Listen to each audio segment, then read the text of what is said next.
Okay, it's another episode of ICAN on Air, and we're so excited to be here with you today. It's the 15th day in the month of August 2024, and thank God for life. Thank God we're all alive to witness today. We have a special edition of ICAN on Air today. And my name remains Fumi Olani. We have something special to bring to you because it's talking about everything about the Banking Act, everything about the financial institution. And I'm sure if you have a friend that works with the financial institution, or you're also a chartered accountant, you need to call your friend to call a friend to join the program for today because it promises to be exciting. It promises to be something that is worth your while. So we'd like to go on a commercial break. And when we come back, it's still ICAN on Air. Thank you so much for joining, and call a friend to join the program too. You're welcome.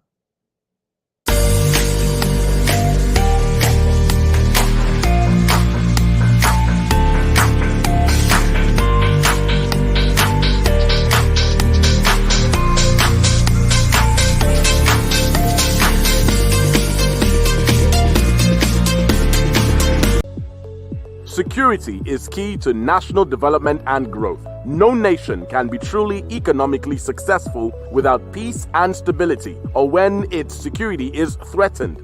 This is why we must perform our civic obligation of duly paying our taxes so as to provide the needed resources for government to secure our lives and properties. When we pay our taxes, government is provided with the needed resources to equip our security agencies for a safer Nigeria. The money we pay as taxes is used to purchase equipment and hardware, invest in intelligence and other sophisticated technology, as well as cater for the welfare of all security personnel.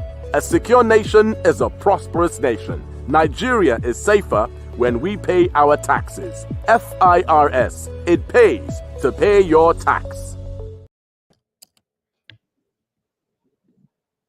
All right, you're welcome back to ICAN on Air. And as you can see on the screen, you'll see a delectable Professor Segun Ajibola. And today is going to be running us through the topic on the CBN Act. I'd like to just go through the CV of this very important and we are so proud to have you here. Sir, you're welcome, sir. But I'd like to go through your profile so everyone knows the caliber of person that we have in the studio today. In the studio, we have Professor Segun Ajibola. He attended Ebenezer Baptist Primary School, Ikpo Ekiti, and that was in 1964. He came out with distinctions in the School of Certification examination in 1978, and he also holds a first-class BSc degree in economics. Professor Ajibola has extensive experience in academic training and consulting banking practice. His working experience spanned the banking industry, where he rose to the position of the executive director, acting managing director, the academia, rising from graduate assistant in the University of Ife to the professor cadre in Babcock University and Caleb University years later.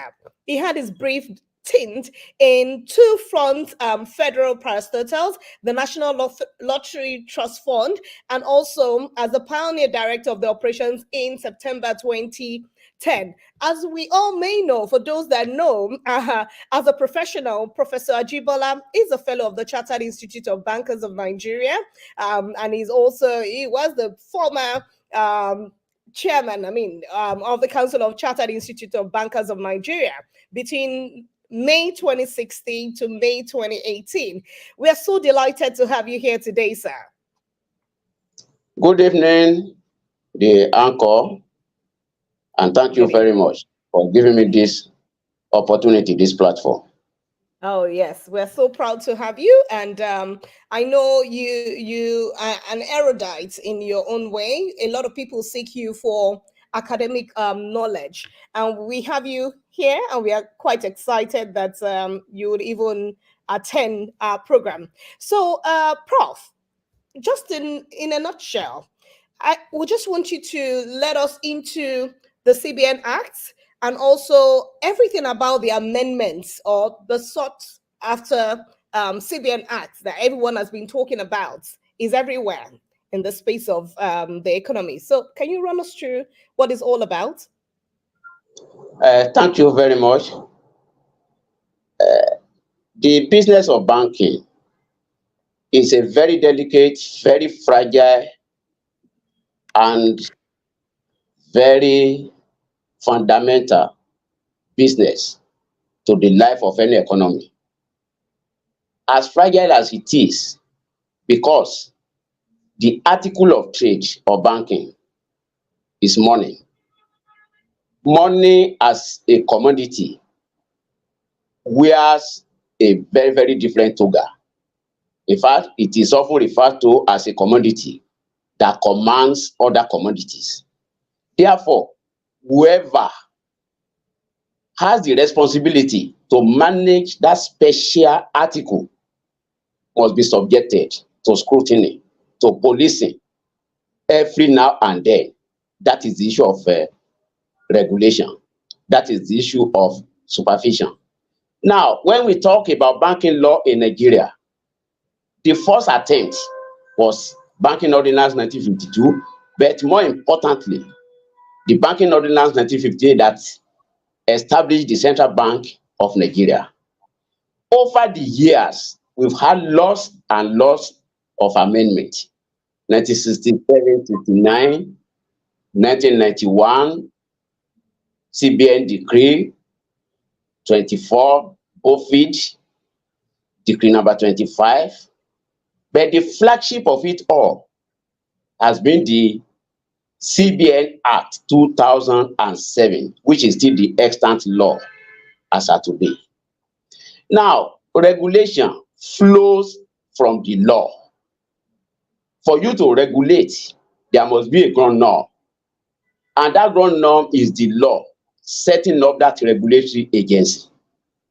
So all the law that we talk about set up the powers, the authorities, the duties, the responsibilities of the regulator. And we have to. Now, the extant law has been subjected to a lot of analysis for one reason, the anchor. The struggle in our environment has been from two extremes. Central Bank of Nigeria as regulator being an appendage of the government of the day. In the early years, Central Bank of Nigeria was just a department under the Federal Ministry of Finance. Therefore, everything, every duty, every function, every authority carried out was subjected to the whims and caprices of the political leadership. But in 2007, there was a change, moving from a central bank that was just an appendage to a central bank that was seen as an autonomous entity. And the autonomy was found necessary to give the Central Bank of Nigeria as regulator the free hands to come up with economic policies, to define the direction, to regulate the direction and dimensions of banking practices in Nigeria. NDIC also came into being in 1990, but strictly as insurer to depositors. So we have these two regulators, but of prominence because of the role of a central bank in managing the economic and financial affairs of a country. The regulatory position of central bank is so central to the heart of any economy, and that is why the state of an economy, the competence, the capabilities, the capacity of a central bank dictates the terms. And you can measure, it's a measuring barometer, and that is why it's always subjected to scrutiny from now and then. Finally, on this topic, we should also note that when we talk about a regulator represents the interests of all stakeholders in an institution. Take the banking industry as an example. There are so many stakeholders in the banking industry. The depositors who can, based on current regulation, own up to 87.5% of bank deposits or bank funds, by way of deposits. We have the government. that also collect taxes and levies from the banks as operators. We have the community, we have creditors, we have even the staff, we have the shareholders. All these stakeholders cannot partake in the day-to-day affairs of any bank. Therefore, they need somebody who will represent their interest, and that is the role of the regulator, to checkmate activities in those banks to be sure that the practices are in line with the extant law, the regulations in force, and to do that by carrying out regular supervision and examination of the banks. So that is the relationship between the regulator and the operators in the banking industry. The regulator represents the interests of all stakeholders, not itself. The interests of all stakeholders, and the regulator performs must take into consideration every now and then the interests of the stakeholders, not leaving the banks Yeah. to I do mean, as I they just, have. yeah. Yeah, thank you so much, Prof. I mean, you have mentioned something valid, and which is what I was going to ask you. When you talk about we are focusing on the implication on this banking sector and also of the economy.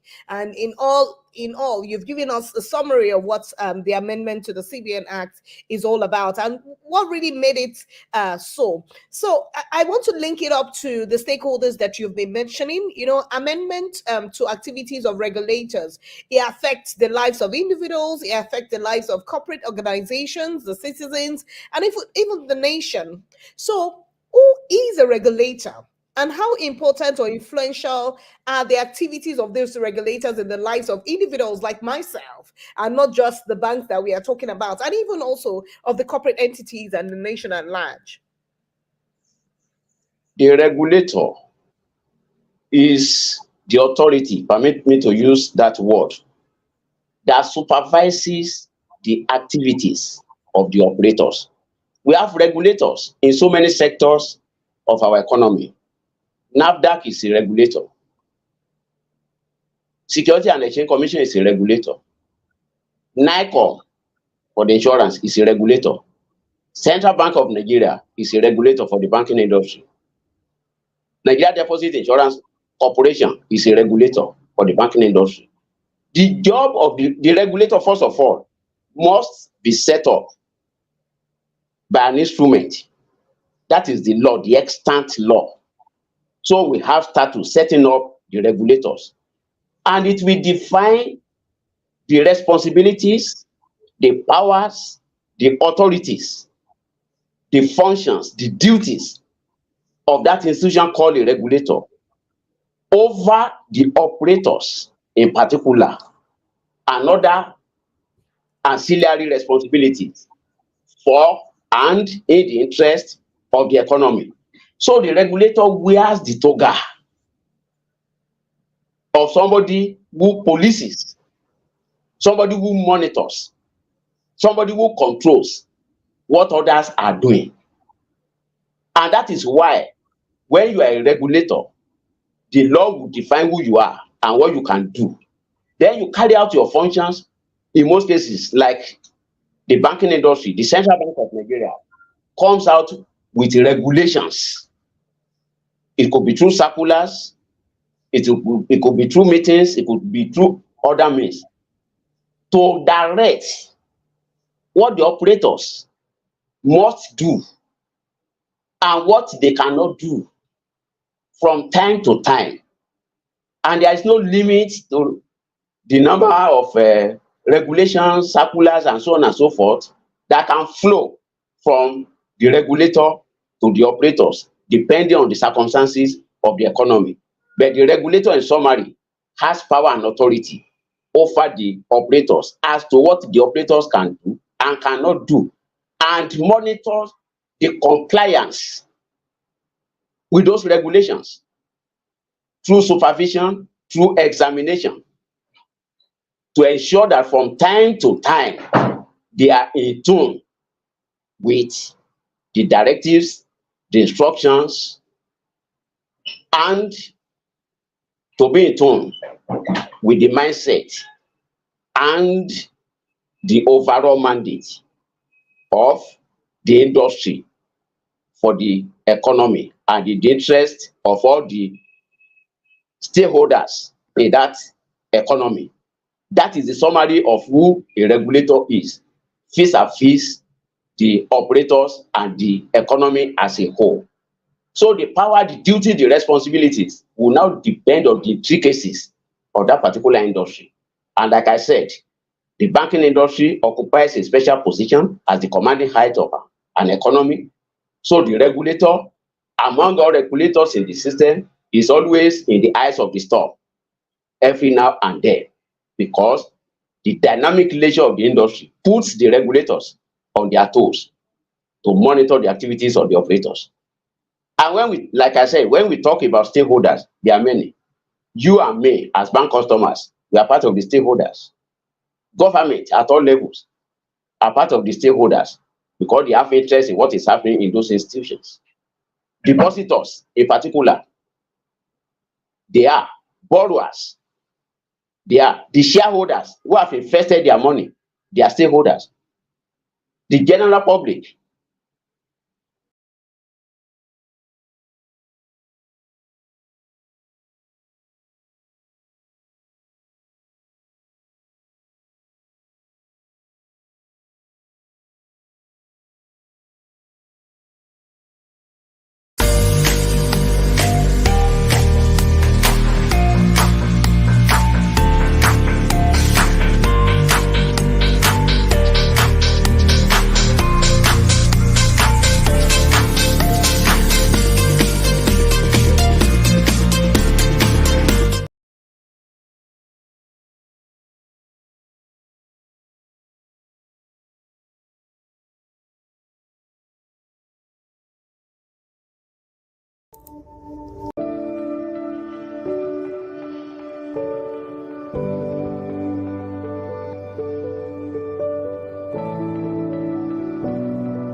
The Skill Up Artisans Program Super is an initiative of the federal government. The aim of Super is to upskill Nigerian artisans for better employability.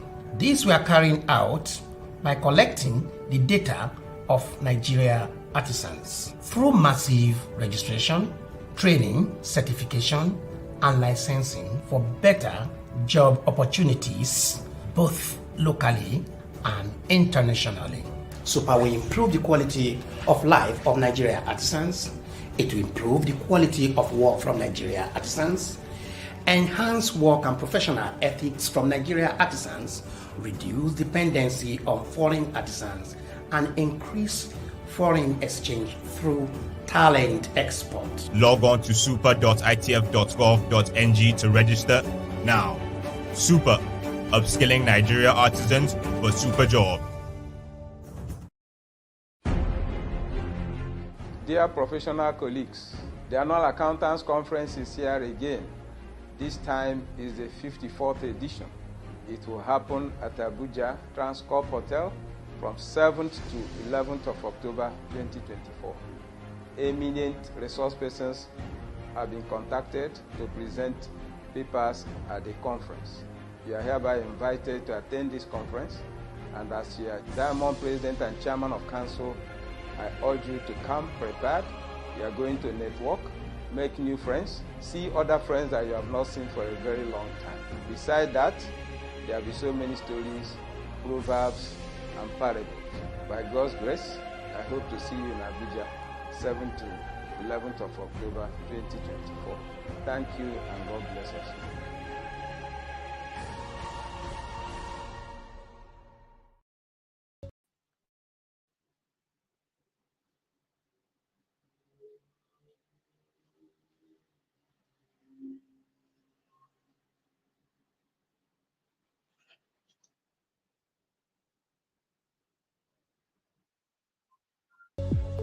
Security is key to national development and growth. No nation can be truly economically successful without peace and stability, or when its security is threatened. This is why we must perform our civic obligation of duly paying our taxes so as to provide the needed resources for government to secure our lives and properties. When we pay our taxes, government is provided with the needed resources to equip our security agencies for a safer Nigeria. The money we pay as taxes is used to purchase equipment and hardware, invest in intelligence and other sophisticated technology, as well as cater for the welfare of all security personnel. A secure nation is a prosperous nation. Nigeria is safer when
Dear professional colleagues, the annual accountants conference is here again. This time is the 54th edition. It will happen at Abuja Transcorp Hotel from 7th to 11th of October 2024. Eminent resource persons have been contacted to present papers at the conference. You are hereby invited to attend this conference, and as your Diamond President and Chairman of Council, I urge you to come prepared. You are going to network, make new friends, see other friends that you have not seen for a very long time. Besides that, there will be so many stories, proverbs, and parables. By God's grace, I hope to see you in Abuja, 7th to 11th of October 2024. Thank you, and God bless us.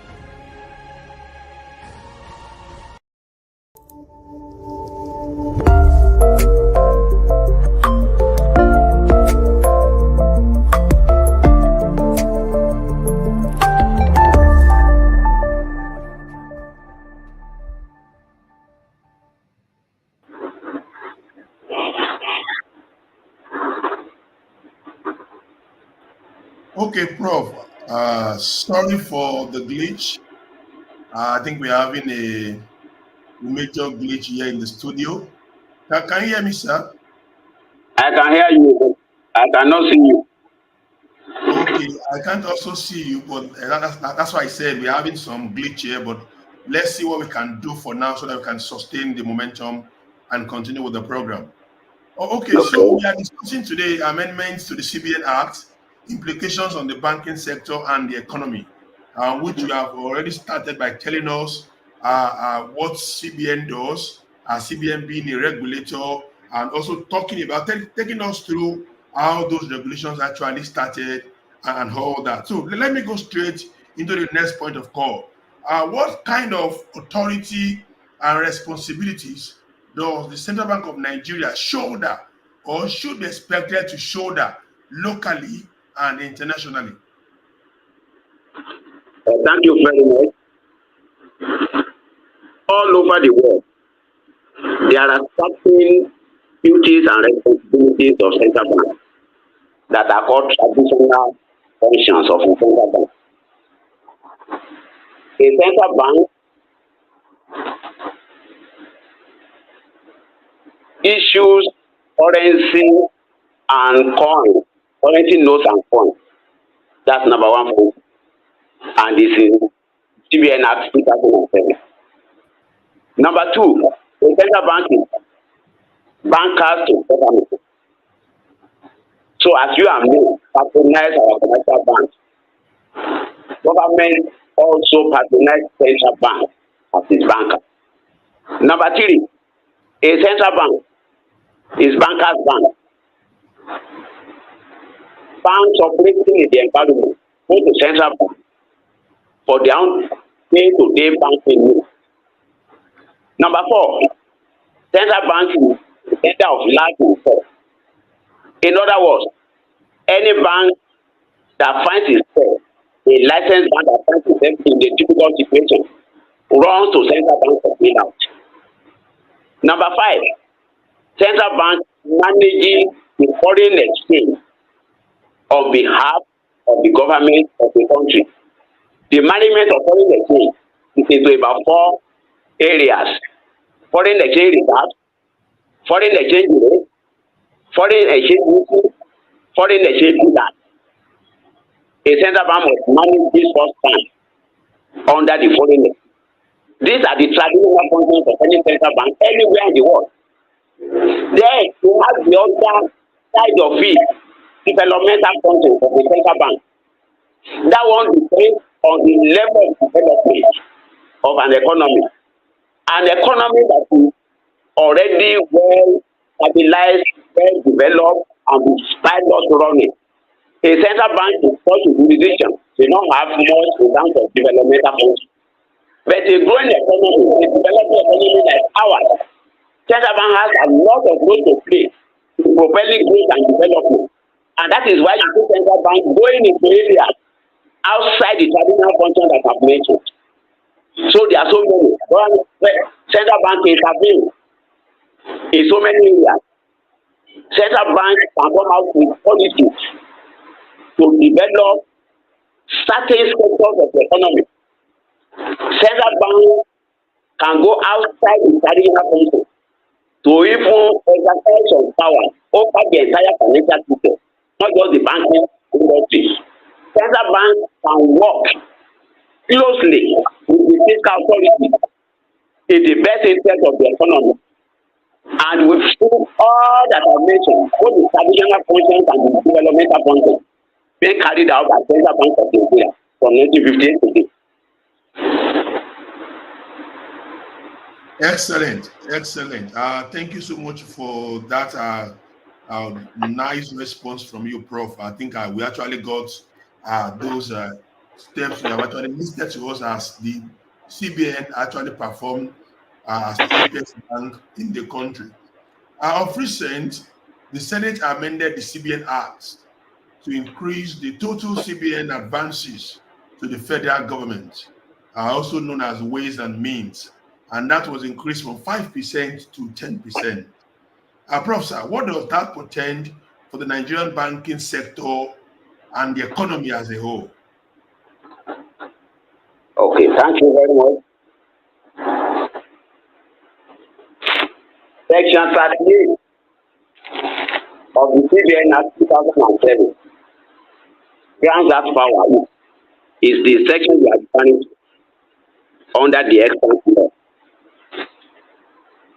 You know, at times there could be disconnect between the capacity of the government to generate revenue and the need to expend money urgently. There could be a disconnect between the two. That is why that provision that in case of emergency, Central Bank of Nigeria is in a position to advance some money to the federal government of Nigeria. But it's a very strict provision. It says that 5% must be paid back as soon as possible. And in any case, before the end of that financial year. And if the government fails to pay, central bank is forbidden from advancing any further money to federal government until what is outstanding is paid. That's the provision of the law. You know, whether it is 5% or 10% or 15%, is usually a function of the capacity of the government to generate revenue within that financial year. So the government is sure that it can generate 15%, and it can tell you that it can generate more revenue to pay back 15% seamlessly before 31st December, because we run 1st of January to 31st December as our fiscal year.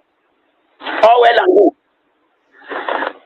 But the risk is with government bill. That provision of the law was there. And by February 20, the Central Bank of Nigeria, a few years back, not have advanced up to 1 billion to federal government of Nigeria. But we discovered that the advancing went to 23 trillion naira. All right, Prof. So we have 23 trillion naira as advanced to federal government of Nigeria. And we have funding for 2 months.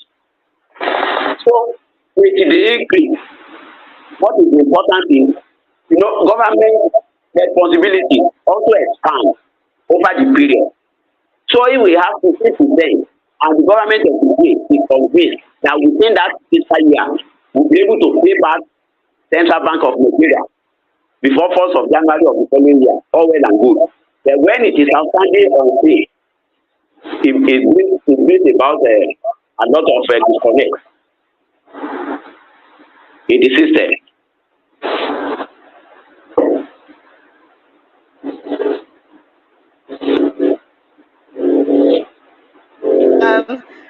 I'm so sorry. I had some internet issues, but thank you so much for letting us into the world of the CBN Act as amended, and also all that it takes for the banks to know how it's going to affect the economy at large. And interesting conversation so far. And I would say that there are lots of people here. I would like to recognize some of our audience here to say thank you so much for joining us today. I would like to thank Christian Uwanabo from Abuja, Tunji Alao. Okay, Tunji is complaining about the audio. We're trying to work at it. Thank you very much for letting us know about that. Abayomi Ayomide is saying Moshood Nuruddin Mohammed from Sokoto. Thank you very much for streaming. Emeka Igwe Chukwemeka viewing from Ikeja. We say thank you so much for being here today. We see Sadiq Mohammed Sani from Bauchi, Peter Nwabude from Local Jack, Osato Derek from Abeokuta, and a lot more. And we see Shokumbi Babatunde from Ibadan. Oyo State Akim Kolade, we see you and we say thank you very much for being part of today's program. I mean, we've been having a lot of conversations around the CBN Act amended, and also, Prof, I don't know if I can go into one of the questions that I have for you. Please go ahead. All right. So Prof, you know, considering the current balloon, there's so much debt around, and the profile of Nigeria is growing when it comes to debt. So, and also when it comes to inflation, it's skyrocketing. There's a decline in foreign direct investment, and there's also difficulty in the ease of doing business. As much as we preach it every day, and that brings investors into Nigeria, I would say that there's so much difficulty in people understanding what it is for us to be having an easy way of doing business. So, is CBN doing enough in terms of providing the needed interventions or the succor that people need to balance all of these deficits that we are going through at the moment? Well, like I said earlier on, my answer, The CBN as a regulator is always in the eye of the storm because economic situations shift on a regular basis. The economy itself undergoing a lot of dynamic interventions from various sectors and various authorities. The global economy has influence and at times on stranglehold on the economy. So the central bank has to balance so many things, and that is what we call macroeconomic management. Now, if we start talking about central bank over the years, you will agree with me that it also depends not just on the quality, but the courage and the willpower, the leadership of the central bank, which is its function to be able to prioritize the economy over any other political consideration and so. We know that some years ago. One example was the ways and means, which will have been less than 1 billion, but went to 20 trillion.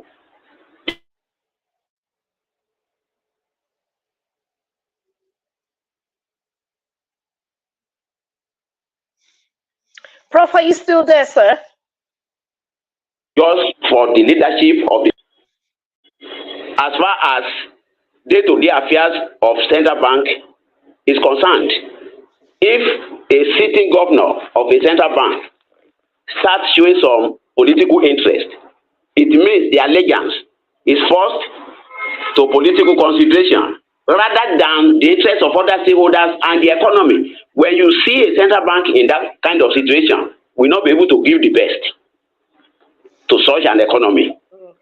So if we talk about how Central Bank of Nigeria is doing, macroeconomic management is not for the boys. It's a tedious job. But if you ask for my opinion, as far as what we have on ground as today, yes, the central bank is doing a lot, but lots and lots of rooms for improvement, especially in having to manage conflicting macroeconomic objectives. You cannot just concentrate on one macroeconomic objective out of about 4, 5 and hold the rest constant. That economy is going nowhere. You have to devise ways of managing all the macroeconomic goals and objectives together at the same time. Drawing lines, defining trade-offs, playing a game of balance among conflicting macroeconomic goals.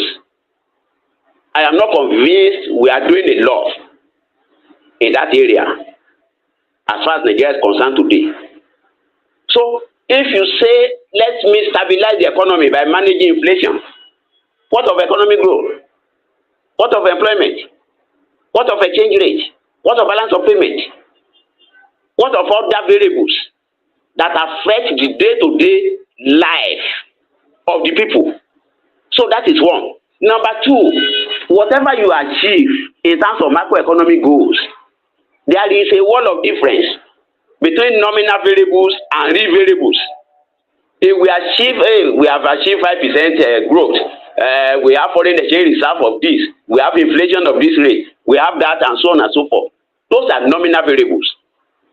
The real variables will come when you measure the standard of living of the people. Is the standard of living improving? In economics, we put this implicit. It is the end that justifies the means. So if you measure the standard of living of an average Nigerian today, what can he say about the quality of food coming to his table? About his capacity to meet his basic necessities of life? How is he coping with meeting basic infrastructures, education, health, and other things? Those are the things that affect the generality of the people. Like I said, a regulator is a representative of stakeholders. Okay. The major stakeholders we have in Nigeria are the Nigerian people, the 200 million plus. Until they say, we thank God, we are seeing improvement in our lives, then we still have a lot to do. And where the problem is usually, my anchor, is the ability to transmute nominal achievements into real achievements. That's what we refer to as transmission mechanism in economics. How do you move from macro aggregates to micro achievements? If there is growth, GDP has grown. How will that growth affect an average Nigeria unless you distribute the growth efficiently, fairly, equitably? Majority will continue to wallow in Nigerian poverty. In fact, Nigeria is one of the countries where about 90% of the economic resources are in the hands of less than 10% of the population. So when you are saying you are growing, who is benefiting from the growth? When you accumulate foreign exchange reserves, to whose benefit? Unless that foreign exchange reserves affect the exchange rate that will determine the market prices of imported items, which will be patronized by you and me and other Nigerians. We have not done anything. Okay. An average Nigerian in his home must have a feel of what we are achieving in terms of macroeconomic aggregates. So until that gets to him, he has not seen anything. So these are areas we need to work on. These are areas we need to probe. These are areas we need to interrogate. How do we translate macro achievements into micro improvements? We still have a gap in those areas. Another area we also need to make some improvement is in managing what we call policy lags. Policy lags because every policy observes a cycle. If I'm implementing a policy today, a macroeconomic policy, the cycle of implementation may be 3 months when we will see the result, maybe 6 months. What happens between now and that waiting period of 3 months, 6 months? There's a way to manage it. That is why macroeconomic management, as of today, has even gone to macro modeling. How do we balance competing goals, competing macro variables? If we have to assure economic growth, how do we translate growth to development? Is it through empowerment? I don't believe palliatives can do much.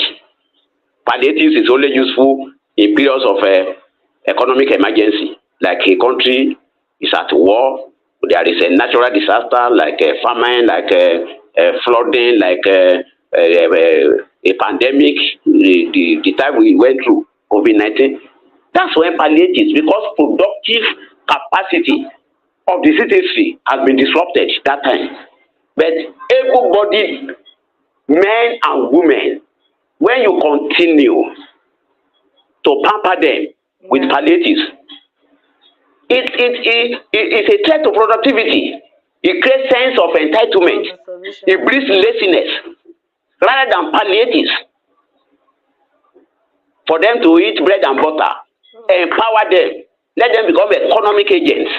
That is what we have seen in other jurisdictions, India, China, and other countries, where an average citizen is an entrepreneur. That's what we need. That is the kind of paradigm shift we need in our environment. And Central Bank of Nigeria could be the anchor institution for this.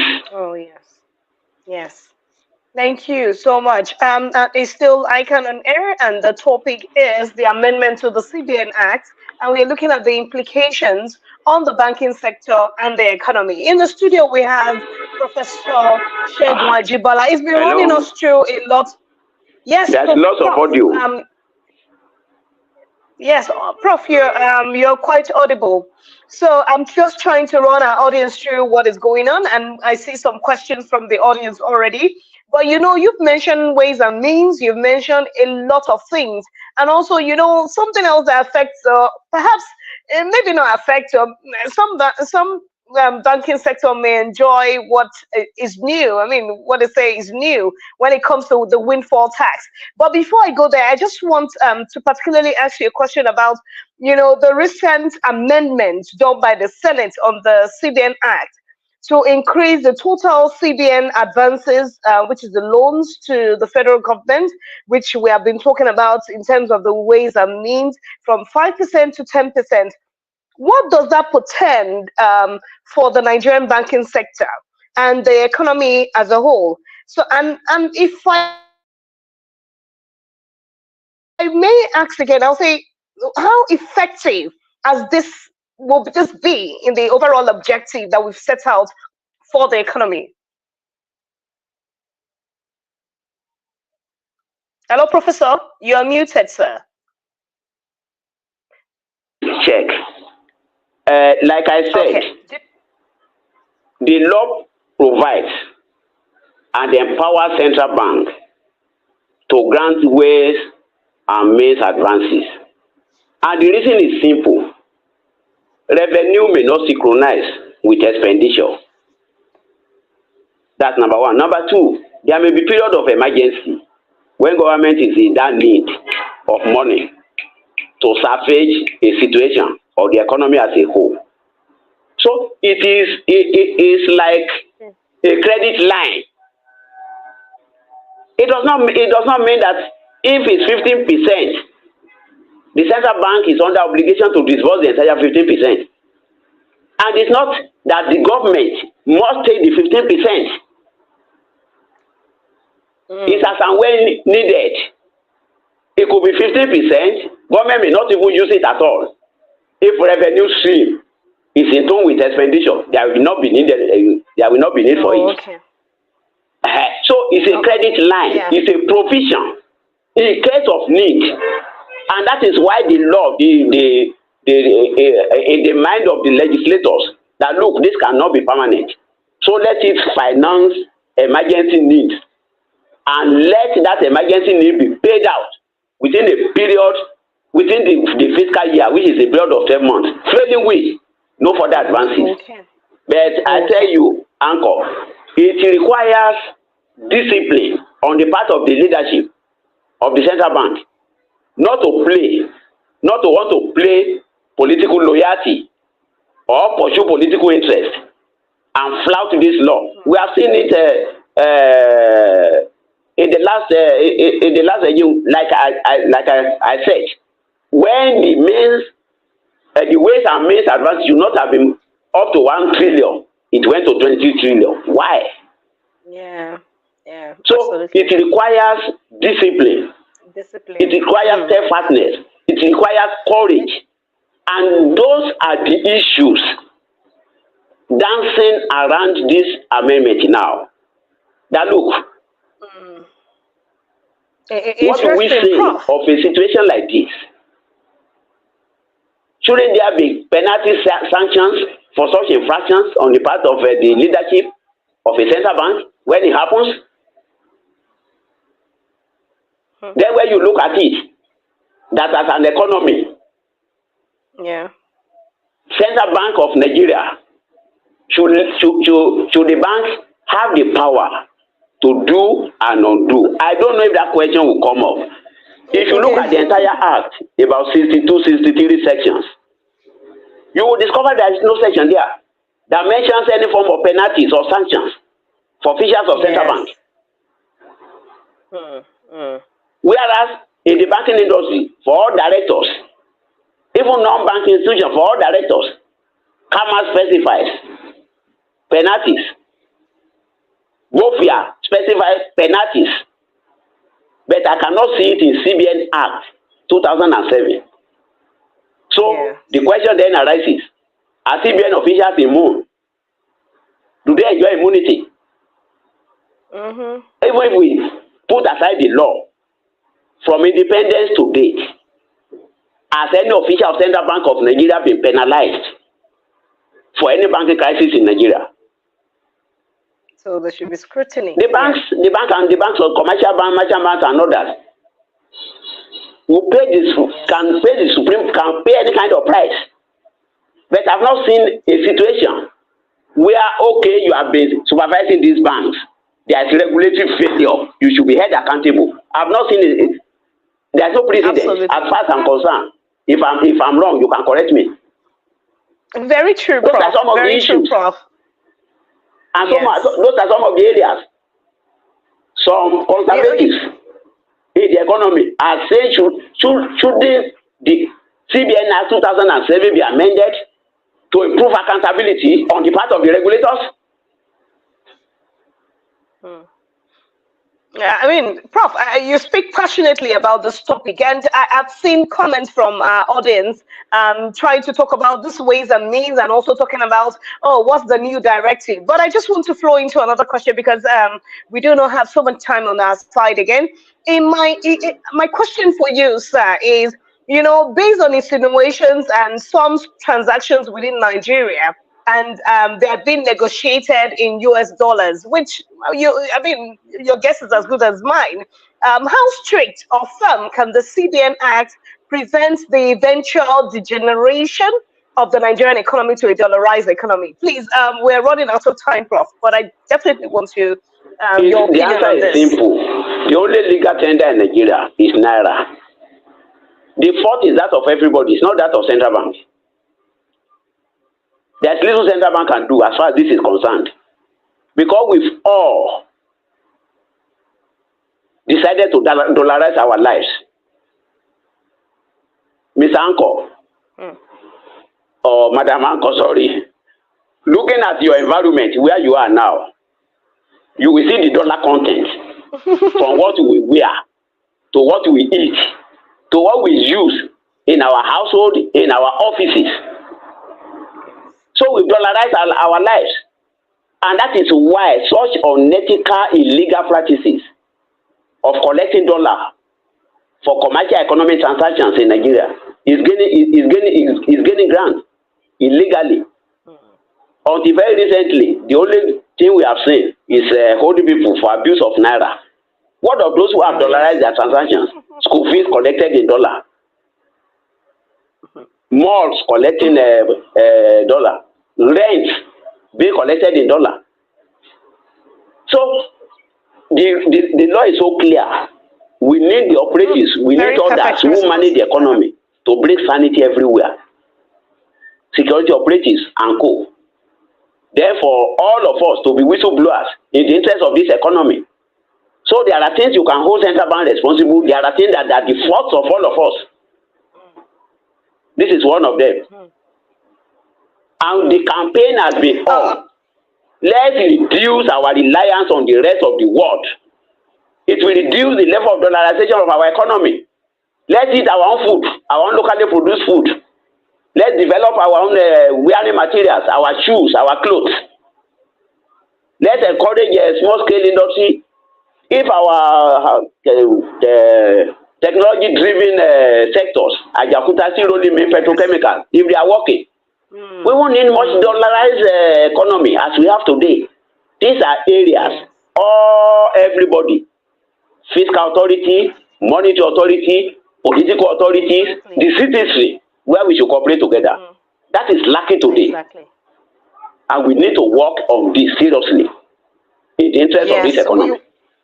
With you here, we know that we can balance all this out, because I see some audience saying we need to bring you back for a part 2. But I particularly want to ask a question around, when the Bank Directors Association of Nigeria, they decried the 70% windfall tax on FX profits without the stakeholders' consultation.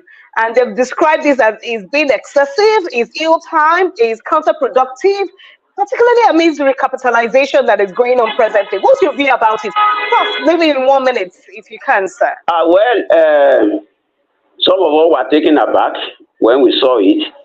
I think the number one problem is there was no proper communication, no proper explanation to members of the public. I don't know if it happened between the regulators and the operators. But the fear is investors run away from an environment where there are uncertainties in policy dimensions, where authorities can wake up to say we are doing this, which was never envisaged. Like if we are talking about windfall profit and windfall tax because banks made foreign exchange gains. What of the multinationals in the real sector of the economy that made substantial losses? I've gone through the books of MTN, Guinness, PCN, Nestle Food, and so on and so forth, with billions upon billions of losses. How do we help them out to balance the issue? We are collecting windfall tax from those who made gains. What of those who made losses? So we should just try as much as possible to manage issues like this so that foreign investors will not be scared away because of uncertainties in policy directions and policy dimensions. That is my appeal. If it's something that is to be contributed by the banks, like education tax and so on and so forth, and it is one-off, and it ends there, let the explanation be so clear. Let the global environment understand what we are trying to do. Banks, as a responsible corporate citizens, can help the economy in terms of need. And I think the banking industry did that during COVID. So they can do to say there is a situation that calls for that. Let it be so clear. Not just because of us here, but because of those who are reading us and who are looking at our economy, who are interested, as we are saying, that some are showing interest under the current administration in coming to the country with new investment. Let's not scare them away. Let there be thorough explanation. Monetary authority should explain, fiscal authority should explain. It should not be left to guesswork. Exactly. I agree with you. Thank you so much, sir. But while I try to close out on this session, I would like to ask you a particular question around the regulatory authorities, the professional bodies, and how they can be carried along. How you think that it should be carried along in amendments like this? And finally, perhaps if you have the opportunity to meet with Mr. President, what will be your advice to him on the CBN Act amended, sir? Well, good enough. I give that credit to the Senate Committee on Banking and Other Financial Institutions. My institute was contacted, and I'm sure they did that for other institutes.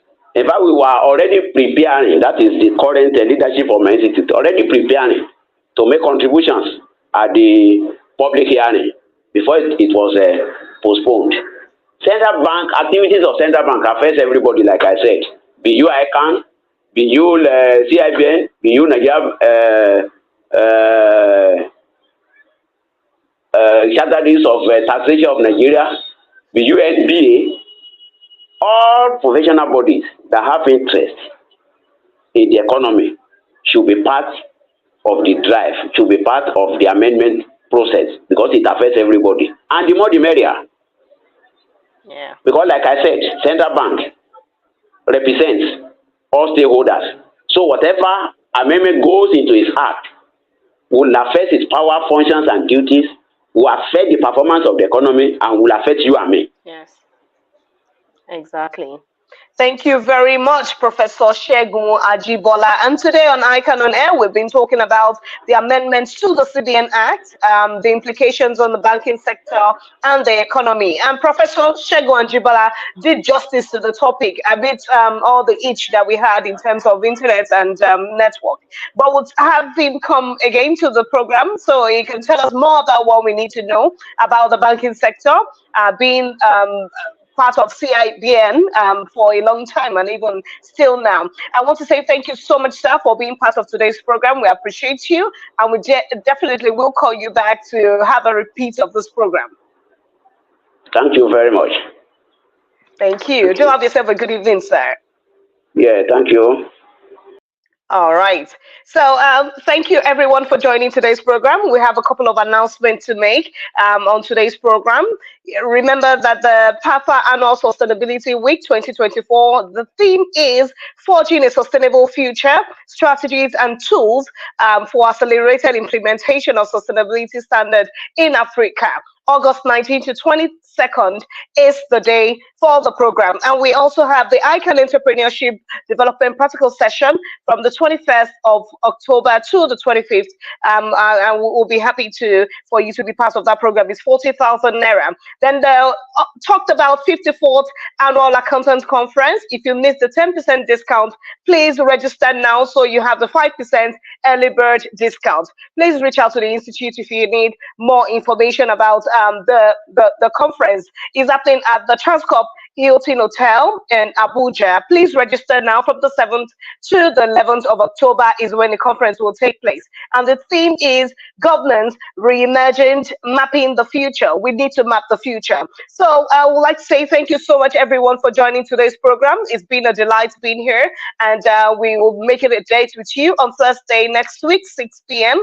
Please join the program. Call a friend to join the program, and we apologize once again for the technical issues we encountered during today's program. But yes, you'll bear with me that it was really an insightful program. I want to say thank you very much, and do have yourself a restful evening. Do have yourself a good evening. And my name remains Fumi Olani. Good night.